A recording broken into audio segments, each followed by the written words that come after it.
이번 주부터는 예레미야서를 보게 됩니다. 예레미야는 그 분량이나 내용에 있어서 무게가 아주 큰 책이죠. 아마 올 여름부터 가을까지, 어떻게 어쩌면 올 연말까지 갈 수도 있을 것 같아요. 이 예레미야와 이제 남은 시간들 같이 보내게 될 텐데, 이번에는 성령께서 또 예레미야를 통해서 어떤 말씀을 주실지 한번 기대해 보면서 말씀을 보도록 하겠습니다. 오늘 첫 시간이니까 오늘 예레미야 1장을 중심으로 이 예레미야는 어떻게 볼 것인가, 예레미야는 어떤 안경을 우리가 쓰게 될 것인가, 한번 그 전체적인 중요한 몇 가지 이제 사항도 짚어보고 개관을 조금 중심으로 나누도록 할 것입니다. 먼저 1장 1절부터 볼까요? 베냐민 땅 아나돗의 제사자들 중 hilge의 아들 예레미야의 말이라라고 합니다. 예레미야, 그는 누구인가? 라는 거죠. 직업은 제사장, 출신은 아나돗. 언뜻 보면 뭐 특별한 것이 없는 그냥 일반적인 말이에요. 근데 이 짧은 구절 안에 좀 특별한 내용들이 담겨 있습니다. 그 아나돗이라고 하는 곳은 예루살렘에서 한 5km 정도 떨어져 있는 아주 가까운 작은 마을입니다. 근데 그 작은 마을을 섬기는 제사장 출신이라는 거예요. 그 예레미야가. 구약의 역사서를 보면 솔로몬이 왕이 될 때 솔로몬의 형인 아도니아라고 하는 사람이 자기가 왕이 되겠다고 왕자의 난을 일으킵니다. 기억나시죠? 그때 그 아도니아 편에 섰던 제사장이 아비아달이라고 하는 사람이에요. 근데 왕자의 난이 실패했죠? 그러면 아비아달은 죽어야 되는데 죽지는 않고 고향으로 쫓겨납니다. 그 아비아달의 쫓겨난 고향이 아나돗이에요. 그럼 어떻게 됩니까? 아나돗 출신 제사장은 몰락한 제사장 집안, 비주류 제사장 그룹이라는 얘기예요. 예레미야도 그 중에 하나라는 것입니다. 자, 그러면 어떤 일이 있겠습니까? 예루살렘에서 가까이 있으니까 예루살렘의 그 중심부에서 어떤 일이 일어나는지, 그 중심부의 종교 지도자들이 얼마나 타락했는지 소식을 다 듣고 너무 환히 잘 알겠죠.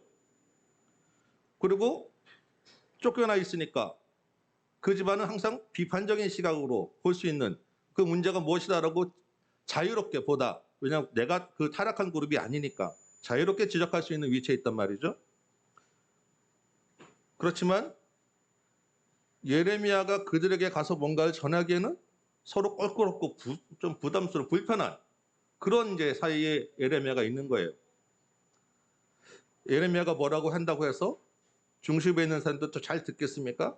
잘 듣지도 않을 거란 말이죠. 그래서 예레미야는 굉장히 어려운 그런 참 묘한 그 위치에 있는데 이런 어려움을 감수하고 사역한 사람이 예레미야고요.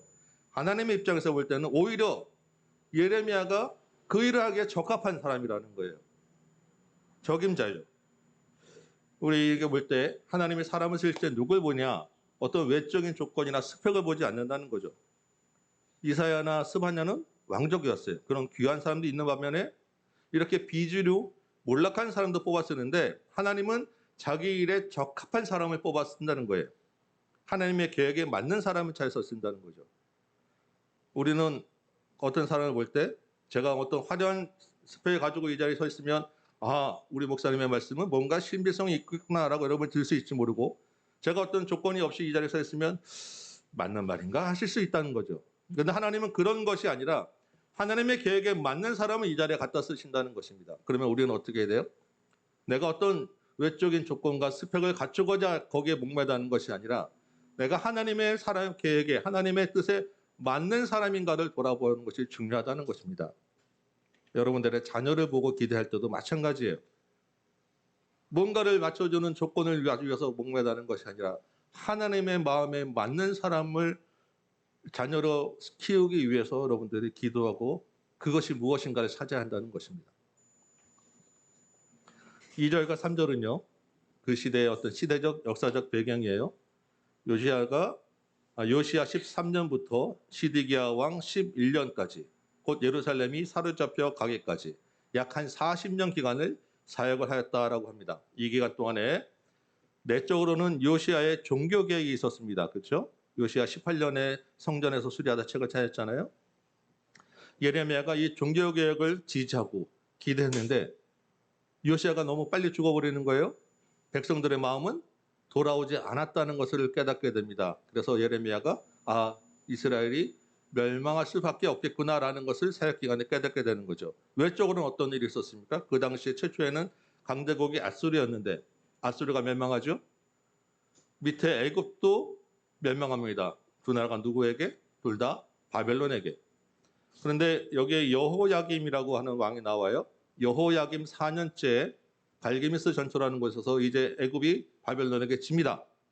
그러면서 이제 예레미야는 우리나라가 바벨론에게 멸망하겠구나라는 것을 확실히 깨닫게 되는 거예요. 그래서 예레미야 중반 이후부터는 바벨론이라는 것이 구체적으로 바벨론에게 너희는 포로로 끌려가야 돼. 마그의 데커시아가 더 구체적으로 강력하게 선포되어지는 거예요. 그래서 오늘 2장 2절 3절 보면 요시야 왕 이야기가 나오고 여호야김이라는 왕이 나오고 시드기야가 세 왕이 언급되는데 이러한 중요한 그 맥락을 가지고 이런 시대적 배경을 가지고 요시야가 사역을 해왔다라는 것입니다. 특별히 예레미야는 자신이 이렇게 될 것이야라고 예언한 그 시대를 직접 자기가 산 사람이 되는 거예요.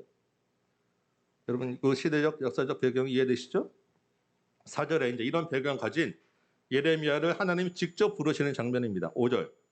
내가 너를 모태에 짓기 전에 알았고 배에서 나오기 전에 성별하였고 여러 나라의 선지자로 세웠노라라고 합니다. 여기서 알았다라고 하는 말은 그냥 이름만 알고 누군지 알아가 아니에요.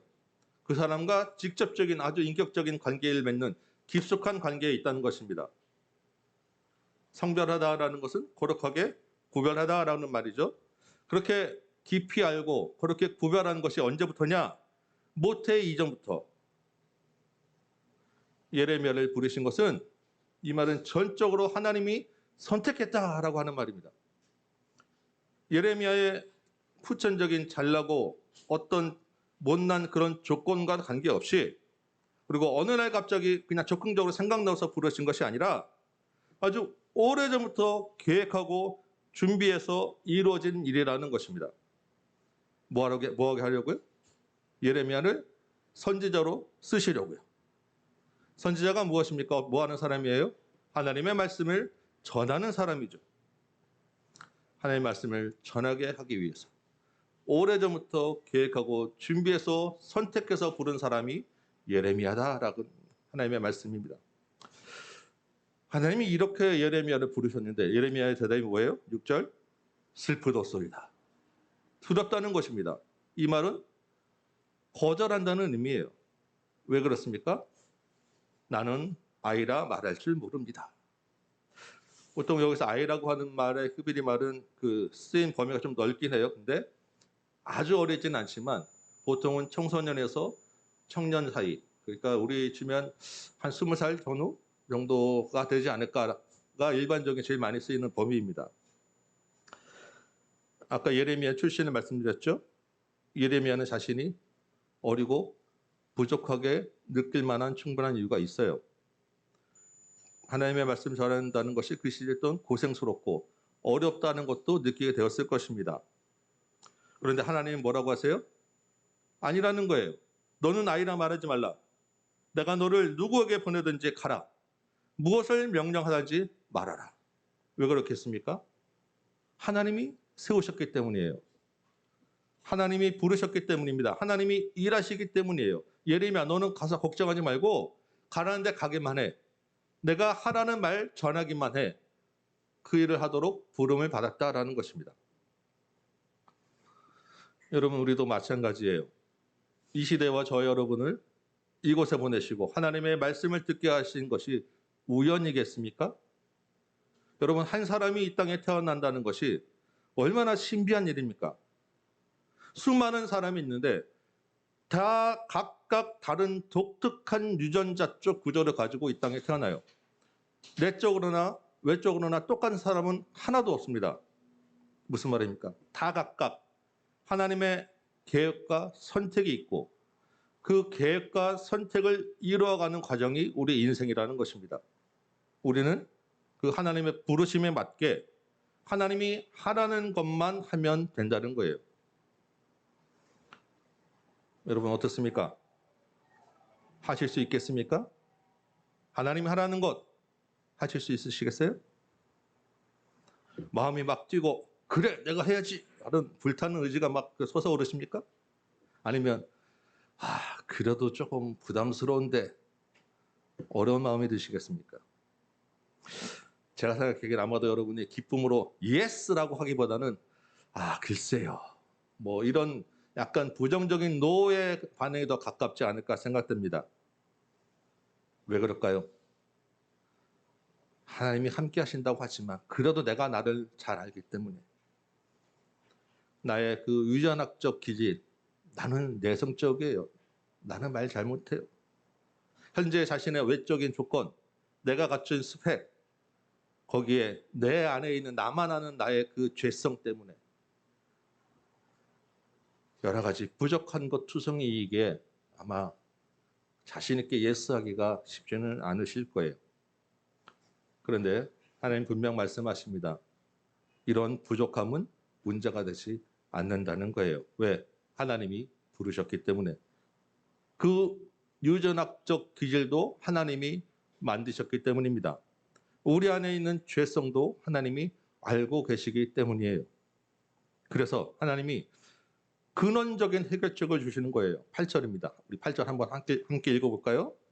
8절 시작. 너는 그들 때문에 두려워하지 말라.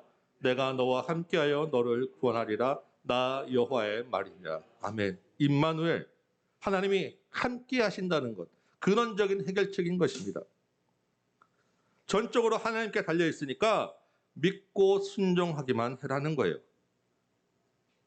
우리가 주저하는 것, 사실 따지고 보면 우리는 우리의 형제와 우리의 자질의 문제라고 이야기하지만 사실은 우리 믿음의 문제라는 것입니다. 하나님이 나의 왕이신가? 하나님이 나와 함께 하시는가? 이것을 믿느냐, 믿음이 부족하느냐에 따라 갈려진다는 것입니다. 하나님 앞에서 끊임없이 좀 돌아보시기 바랍니다. 나는 하나님이 나의 왕으로 믿고 있는가? 하나님이 나와 함께 하시는 것을 내가 믿고 의지하는가? 하나님께 늘 도움을 구하시기 바랍니다. 그런데 제가 가만히 생각해 보다 보니까 우리가 주저하고 피하고 싶은 이유가 하나 더 있는 것 같아요. 우리의 믿음의 부족의 문제도 있지만 사실 겉으로는 내가 이렇게 부족합니다라고 자기의 부족함을 내세우지만 그 이면에 다른 이유가 하나 더 있는 것 같다는 거죠. 뭐가 있을까요? 그 일이, 하나님이 나를 부르신 일이 나에게 유익이 될까? 이걸 따진다는 거예요. 여러분, 보통 우리가 어떤 일을 맡게 되면 당신의 이 일을 하십시오라고 하게 되면 우리가 어떤 생각과 어떤 기준에 갑니까? 이게 얼마 버는가? 이거 하면 내가 칭찬이나 인정이나 승진을 하게 되는가? 얼마 버는가와 칭찬받는 것하고 그 일이 가지고 있는 어려움과 리스크를 같이 놓고 보죠. 힘들고 리스크가 있어 보이는데 돈이 되면 어떻게든 하지 않겠습니까? 자기 이름을 내세울 수 있으면 그만한 가치가 있다고 보면 힘들고 어려워도 하는 거예요. 근데 어렵기만 하고 돈이 안 될 것 같으면 어떻게 합니까? 글쎄요, 제가요. 핑계가 나오는 겁니다. 우리가 하나님 앞에서도 같은 모습이 되지 않느냐는 거예요. 여러분, 예레미야는요. 하나님이 정말 특별한 시대에 특별한 사명자로 부르셨어요. 특별한 선지자입니다. 저와 여러분도 하나님이 오랫동안 계획하시고 선택하셔서 이 시대에 부르셨어요. 물론 우리 모두를 예레미야 같은 정말 죽도록 고생하는 선지자로 부르신 건 아닙니다. 하나님이 우리를 부르셨다고 하면 제일 먼저 드는 것, 혹 내가 순교하게 되지 않을까? 뭐 이런 걱정하시는데 여러분 그런 걱정은 안 하셔도 돼요. 아무나 그렇게 순교하라고 하지 않습니다. 그렇지만 우리를 이 시대에 특별한 사명으로 부르신 건 맞아요. 저와 여러분을 우리를 이 시대에 무슨 사명으로 부르셨냐는 것입니다. 로마서 1장 7절에 고린도전서 1장 2절에 이렇게 이야기합니다. 하나님의 사랑으로 예수 안에서 성도라 부르심을 받은 자들이라고 이야기하는 거예요. 저와 여러분은 성도로 부르심을 받은 자들입니다. 성도. 성도가 무엇입니까? 예수를 믿고 하나님을 따르는 우리가 성도 아닙니까? 우리는 성도로 살라고 이 땅에 부르심을 받았다는 거예요. 여러분, 성도로 산다는 것은요, 착하게 사는 것하고는 다른 이야기입니다. 다르게 사는 거예요. 착하게가 아니라 다르게 사는 거예요. 예수를 믿고 예수의 마음으로 살기 때문에, 하나님의 마음으로 우리가 바라보기 때문에 말이 다른 거예요. 생각이 다릅니다. 행동이 다른 거예요. 그래서 때로는 도저히 용서할 수 없는 것 같은 것을 우리는 용서하게 되는 것이고요. 때로는 무모해 보이는 것에 우리가 도전하는 것입니다. 때로 손해가 보이는 것을 알면서도 정직하게 행하는 것이고요. 공의 앞에서 단호하게 말할 수 있는 거예요. 절망 중에서도 소망이 우리 안에 있을 수 있는 것이고, 자신을 내세우지 않는 겸손함이 있을 수 있는 것, 이게 다른 것입니다. 하나님이 이렇게 우리를 성도로 부르시고 성도로 살게 하신 이유가 있지 않겠습니까? 우리를 구원하기 위해서 맞습니다. 그런데 그보다 더 큰 이유가 있어요. 우리를 성도로 부르셔서 이 땅에 살게 하신 것은 우리로 말미암아서 하나님의 나라를 세우기 위함이에요. 이것을 마태복음식으로 이야기하면 제자를 삼는 것입니다. 사도행전에서는 땅 끝까지 이르러 증인이 되는 거예요. 예수를 전하게 하기 위함이라는 것입니다. 그래서 우리는 성도로 다르게 살아가면서 우리 입으로 예수의 이야기, 예수를 드러나는 이야기를 하면서 살아야 하는 거예요. 이 일에, 성도로 살면서 예수를 드러내는 일에 우리의 유전적 형질에 적합하지 않고 우리의 자질과 조건이 부족하다고 뒤로 물러서시겠습니까? 돈도 되지 않고 칭찬받고 인정받지 않는 것 같아서 성도라는 이름이 오히려 내가 마음대로 사는데 불편하다고 벗어버리고 제껴버리겠습니까? 여러분, 두려워하지 마시기 바랍니다. 하나님이 함께 하시는 일이에요. 하나님이 계획하고 선택하여 부르신 것이고 하늘의 상급이 따르는 일입니다. 이 땅에서 우리를 부르신 최우선 목적이에요. 나의 유익으로 기준 삼지 마시기 바랍니다. 여러분 아마 경험해 오실 거예요. 막상 내가 입을 매면 하나님이 함께 하시는 일이 보이게 됩니다. 제가 얼마 전에 한 친구를 만났습니다. 오랫동안 좀 어려움을 겪고 지내서 제가 가끔 만날 때마다 하나님을 잠깐씩 전하지 않을 수 없는 마음이 드는, 하나님 잠깐씩 전했던 친구예요. 근데 식사 중에 저에게 봉투를 하나 줍니다. 자기가 처음 하나님께 드리는 헌금이래요. 나중에 보니까 작은 금액이 아니에요. 그 친구 그 형편으로는 더더욱 작은 금액이 아닙니다.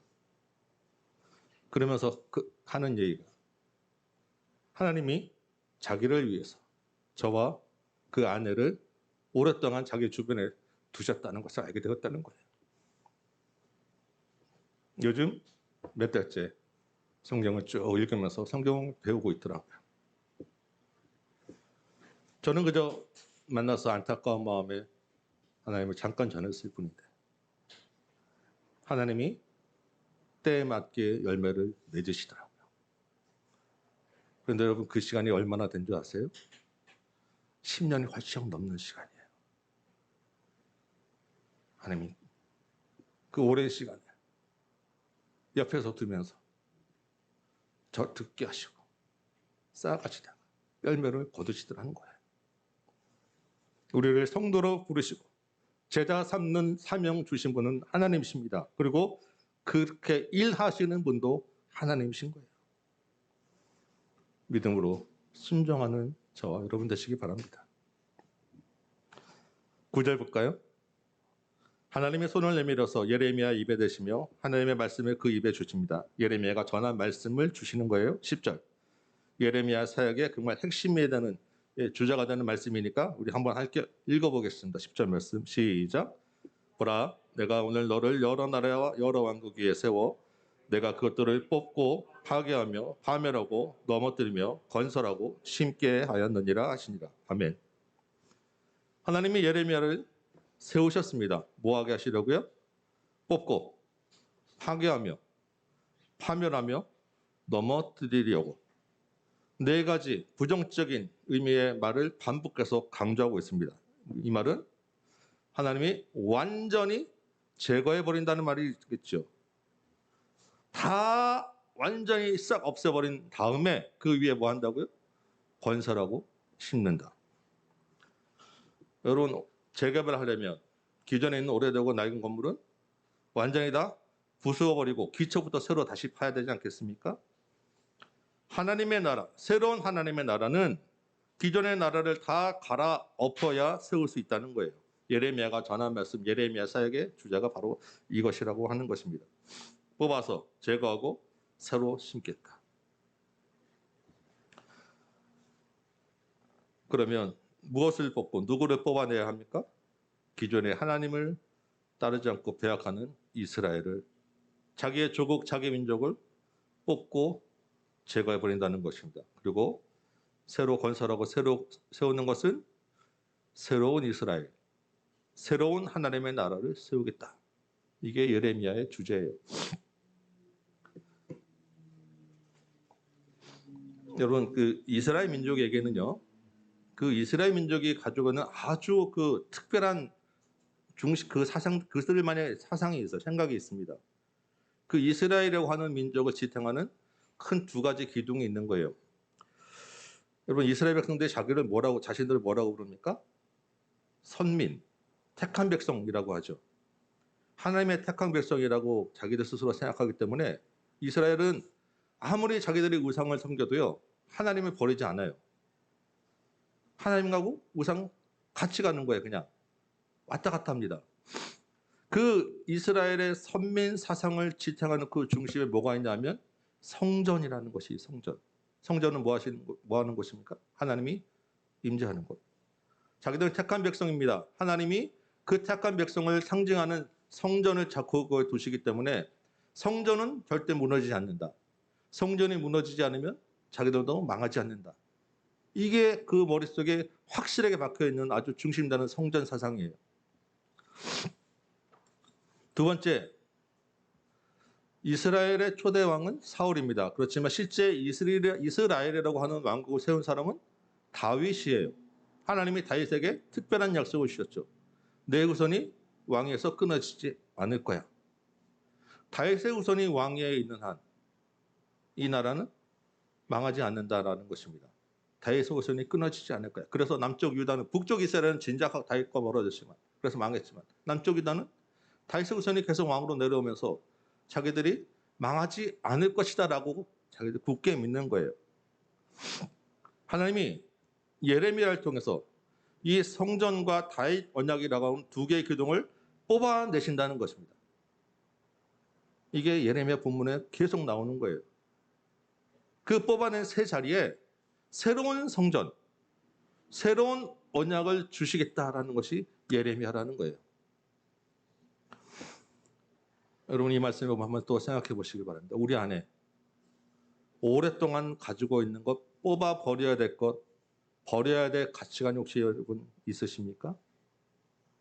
그런 것들이 있다면 오히려 이것이 하나님에 대한 내 언약이 아니라 오히려 하나님께 나가는 걸림돌이 되고 있는 거예요.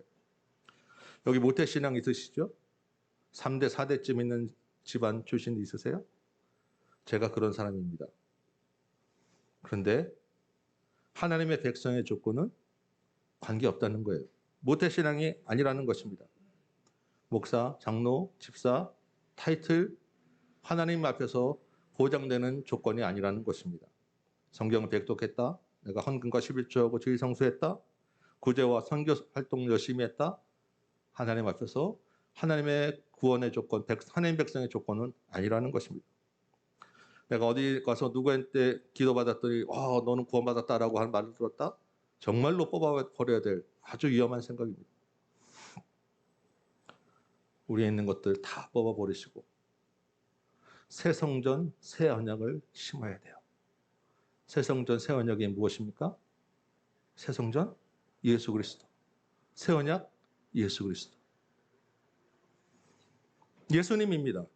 예수님을 마음에 보시고 예수를 믿고 따르는 것 외에는 우리를 하나님께로 인도할 방법이 없다는 거예요. 우리를 지키고 보장해 주는 것은 오직 예수라는 것입니다.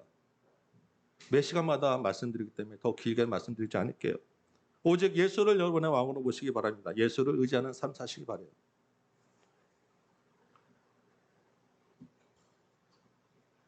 예레미야는 이 성전과 다윗 언약이라고 하는 이 두 기둥을 뽑고 새로 짓는다는 사명을 받았어요. 그런데 막상 아무리 가서 전하기만 하면 된다고 하지만 자기 동족에게 가서 네가 믿고 있는 거 뽑힐 거야. 너 망할 거야. 이런 말 전하기가 쉽겠습니까, 여러분? 아무리 가서 전하기만 하면 된다지만 전하는 게 끝은 아니잖아요. 전하고 나면 뒤끝이 있어요, 뒤끝이. 그 뒤끝 감당하는 건 내 몫이더라는 거죠. 그렇지 않아요? 전하고 나면 왠지 모를 보복이 있을 수 있고 부끄러움도 있을 수 있고 내가 감당할 몫이 있기에 주저하고 눈치 보게 되지 않겠습니까? 예레미야도 마찬가지예요. 하나님의 강하게 가라고 하니까 가긴 가야 되지만 주저하고 두렵게 되지 않겠습니까? 실제로 예레미야 본문 보면 예레미야가 얼마나 고생을 합니까? 그런 고생, 그런 주저함을 알기 때문에 하나님이 우리 11절부터 그 본문에서 두 가지 환상을 보여주시는 거예요. 11절에 보니까 첫 번째 환상, 하나님이 예레미야에게 물으십니다. 무엇을 보느냐? 예레미야가 대답하죠. 살구나무를 봅니다. 그랬더니 그래 잘 보았다. 이는 내가 내 말을 그대로 지켜 이루려 함이니라. 별로 연관성이 없는 대화를 하는데 이게 원어상으로 보면 바로 이해가 되는 말이에요. 살구나무라고 하는 말은 샤케드라고 하는 말입니다. 히브리어 발음으로. 그러니까 하나님이 그대로 지키겠다라고 하는 지키다라고 하는 말은 쇼케드라고 하는 말이에요. 이걸 또 샤카드 이렇게 읽기도 하는데 어쨌든 살구나무를 보느냐? 내가 지킬 거야. 샤케드를 보느냐? 쇼케드 하리라.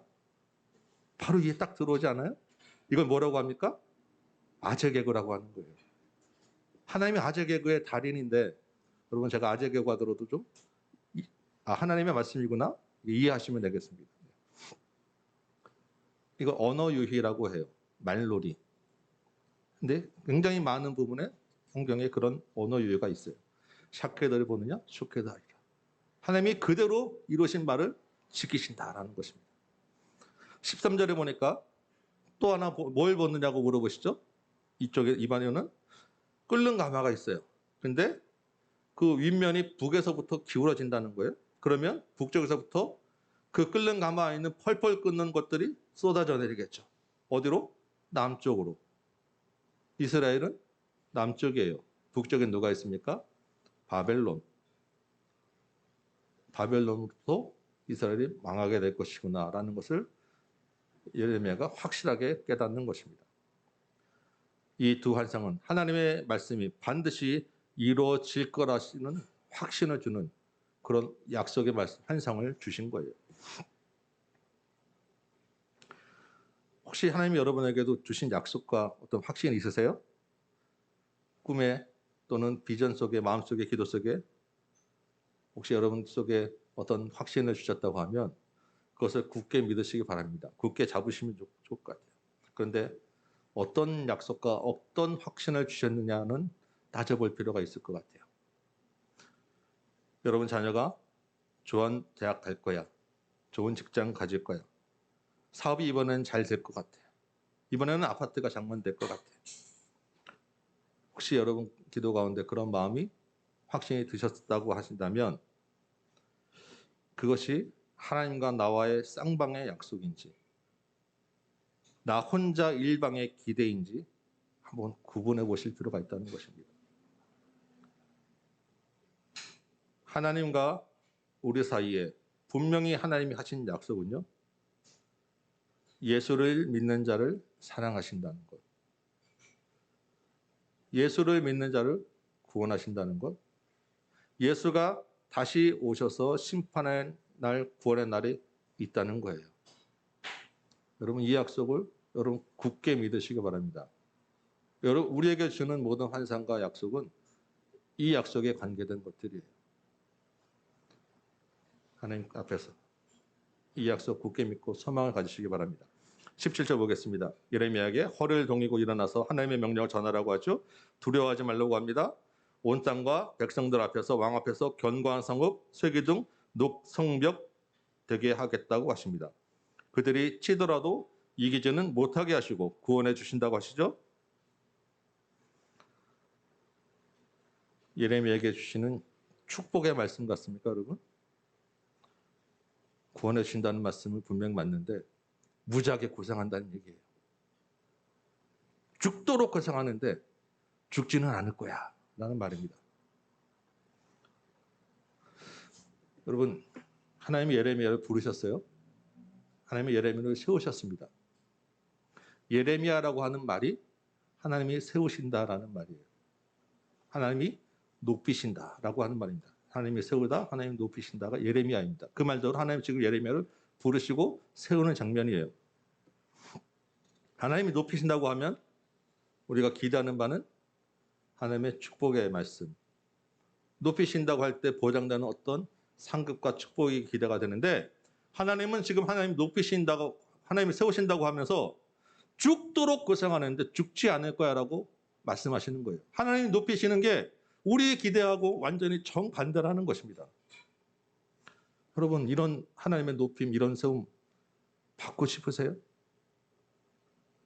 하나님 높이신다고 하면서 너 죽도록 고생하는데 죽지는 않을 거야.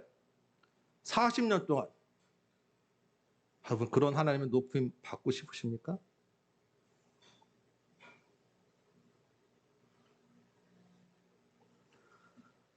우리가 생각을 바꾸자는 거예요. 하나님의 높이심. 예레미야는 분명히 하나님이 높이신 사람이에요. 하나님의 입장에서는. 왜 그렇습니까? 하나님의 입장에서 그 어려운 시대, 그 어려운 사명을 감당할 사람을 함부로 아무나 꼽지 못하셨다는 거예요. 하나님이 정말 귀하게 오랫동안 생각해서 골라서 높여서 세운 사람이 예레미야라는 것입니다. 그렇게 그 어려운 일을 시키려고 정말 중요한 사람, 정말 뽑아서 귀하게 사용한 사람이 예레미야라는 거예요. 예레미야가 순종했죠. 죽도록 고생했지만 순종했어요. 그래서 예레미야의 별명이 눈물의 선지자라고 이야기하지 않습니까? 실제로 예레미야 본문에서 예레미야가 많이 울어요. 백성 앞에서도 울고 하나님 앞에서도 울어요. 그 눈물이 힘들어서도 우는 것이지만 안타까운 사랑의 눈물 아니겠습니까? 동시에 그 눈물이 그 사랑하고 안타까워하는 그 마음에 대한 배신감에 대한 그 분노의 눈물인 거예요. 여러분 이해되세요? 사랑하지만 분노가 동시에 섞여서 그 사랑과 분노의 눈물이 쏟아지는 게 예레미야 눈물입니다. 이게 예레미야만의 눈물이겠냐고요. 이게 눈물에서 이제 그 눈물은 그게 하나님의 눈물인 거예요. 하나님의 사랑의 눈물. 그러면서도 그 사랑에 대한 배신감에 대한 분노의 눈물이 예레미야의 눈물인 것입니다. 하나님 대신에 그 사랑과 분노의 눈물을 울어주는 예레미야가 하나님 입장에서는 얼마나 귀한 사람이냐. 그가 얼마나 높임 받는 사람이냐는 것입니다. 하나님의 마음을 아는 사람이 아무나 될 수 있는 거 아니잖아요. 그게 하나님이 높이신다는 것입니다. 여러분, 하나님이 높여주시는 저와 여러분 되시기 바랍니다. 우리의 기대 말고 하나님이 높여주시는 여러분 되시기 바랍니다.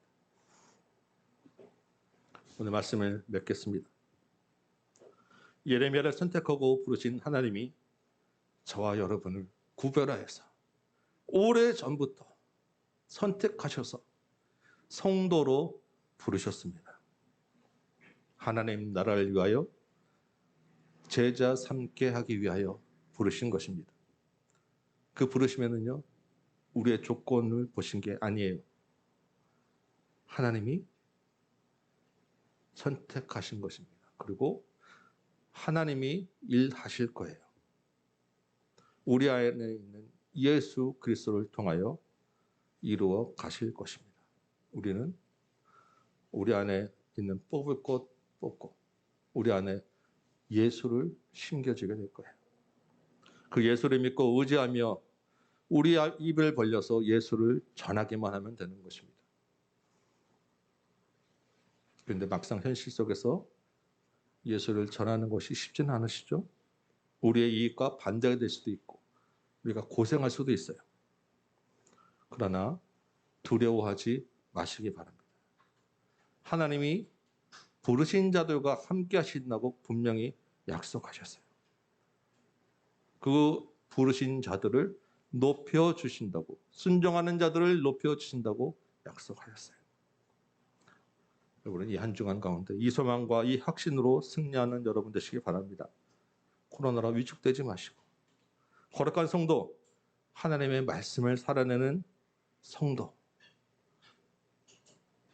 예수의 이름으로 순종하는 저와 여러분 되시기를 주님의 이름으로 축원합니다. 아멘. 찬송 한 장 하고 기도하도록 하겠습니다. 찬송가 321장이에요.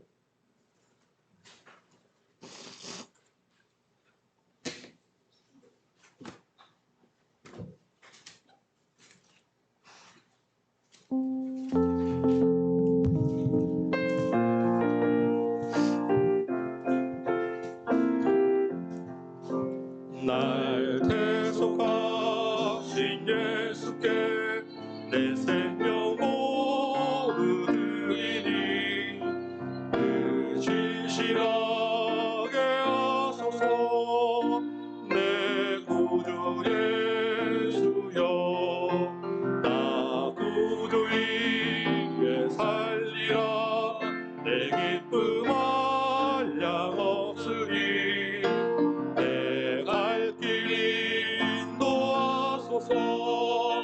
내 구주 예수여, 날 구원하신 예수를 일평생 의지하오니 날 영접하여 주소서.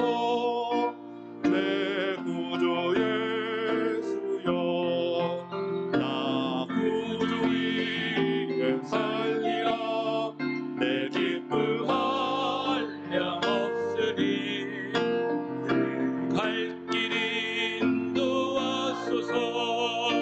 내 구주 예수여, 주 십자가에 달리사 날 자유하게 했으니 내 몸과 마음을 주 위에 다스게 하소서.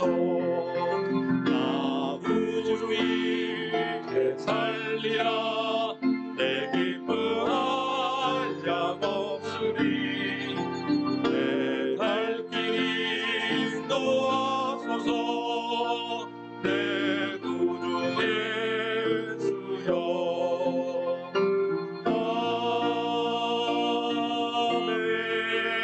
아멘. 말씀을 생각하며 한번 같이 기도하도록 하겠습니다.